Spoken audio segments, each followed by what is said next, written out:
राष्ट्रवादी कांग्रेस शरद पवार गुट के विधायक जितेंद्र आव्हाड ने विविध मुद्दों पर संवाद साधते हुए वन नेशन वन इलेक्शन पर भी प्रतिक्रिया साझा की है। आज वन नेशन वन इलेक्शनचं बिल लोकसभेमध्ये मांडण्यात आलं।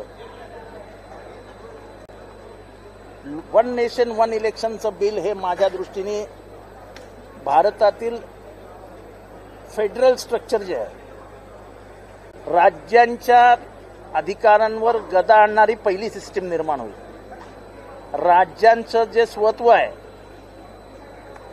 राज्यांचे जे अधिकार आहेत, त्यांना सगळ्याला या माध्यमातून कात्री लावून केंद्र हे सर्वस्वी पूर्ण अधिकारात आलेलं व्यवस्था असेल आणि त्यामुळे राज्यातली व्यवस्था संपुष्टात येईल। या राज्यामध्ये 3 सब्जेक्ट आहेत, कन्करंट लिस्ट, एक सेंट्रल लिस्ट आणि एक स्टेट लिस्ट। त्यामुळे ह्या तिन्ही लिस्टचा अंत होऊन एकच सेंट्रल लिस्ट राहील, कन्करंट आणि स्टेट लिस्ट राहणार नाही। या सगळ्याचा विचार केल्यानंतर एक लक्षात येतं की या देशातली जी सामुदायिक जबाबदारी आहे, राज्य आणि केंद्र शासन मिळून हा देश चालवण्याची जी प्रथा आहे, त्याला कायमचा हरताळ फाटला जाईल। त्याच्यावर वेगवेगळे कमिशन्स बसलेले आहेत, सरकारी या कमिशन बसलेलं आहे। गेल्या 70 वर्षात अनेक परीक्षा याच्यातनं होत गेल्या आणि त्याच्यातनं ह्या सिस्टीम सुधारत आलेल्या आहेत। या सिस्टीमला कायमचं काळं फासण्याचं काम हे केंद्र सरकार करू इच्छित आहे। एक अधिकारशाही या देशात आणायची असेल तर एकमेव पर्याय आहे ते म्हणजे एक वन नेशन वन इलेक्शन। ज्या देशामध्ये तुम्हाला 3 महिने लागतात लोकसभेचं इलेक्शन गेला, 3 महिने। मागचे इलेक्शन 7 टप्प्यामध्ये घेण्यात आलं, 7 टप्पे। म्हणजे तुम्ही एका देशामध्ये इलेक्शन नाही करू शकत एका दिवसात, तिथे तुम्ही एका दिवसामध्ये राज्याचं देशाचं सगळे इलेक्शन एका ह्याच्यात करणार। म्हणजे तुम्ही लोकांना मूर्ख समजता का देश मूर्खांचा असं तुम्हाला आता वाटायला लागलंय। आणि म्हणून आज तुम्हाला बहुमतही सिद्ध करताना आलं।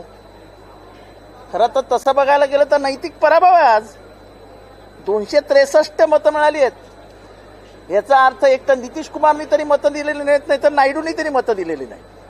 म्हणजे याचा दुसरा अर्थ की उद्यापासून या देशाच्या राजकारणाला नवीन वळण लागणार आहे।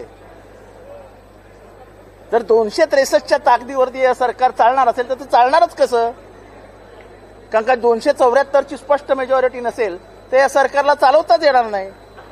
त्यामुळे नैतिकदृष्ट्या यांना आता सत्तेत राहण्याचा अधिकार आहे की नाही, हा देशासमोर नवीन प्रश्न उभा राहिला। ते जॉईंट पार्लमेंटरी कमिटी वगैरे वगैरे वगैरे ते नंतर बघूया। पूर्ण सत्ताधारी पक्षाला व्हीप असताना 263 मतं मिळाली आहेत।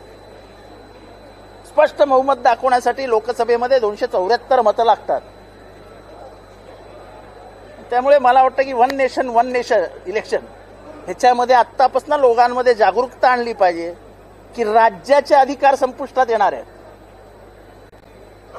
आपल्या राज्याचं स्वत्व हे टिकवता आलं पाहिजे। आणि डॉक्टर बाबासाहेब आंबेडकर साहेबांच्या संविधानाच्या माध्यमातून जेव्हा पहिल्यांदा ह्याची स्थापना झाली तेव्हा राज्यांना आपापले अधिकार सुरक्षित ठेवण्यासाठी व्यवस्था करण्यात आली आणि त्यालाच मी सांगितलं त्याला सेंट्रल लिस्ट, कन्करंट लिस्ट आणि स्टेट लिस्ट असं म्हटलेलं आहे। जर या तिन्ही लिस्टमधले सगळे सब्जेक्ट गायब होऊन जर सेंट्रल लिस्टमध्ये जाणार असतील तर ह्याच्या पुढे राज्य म्हणजे ह्या सगळ्या भवनांना, त्यांच्या अधिकारांना काहीही किंमत राहिलेली नाही। या देशाची लोकशाही संपुष्टात आणण्याच्या दृष्टीने आज या सरकारने पहिलं पाऊल टाकलं आहे।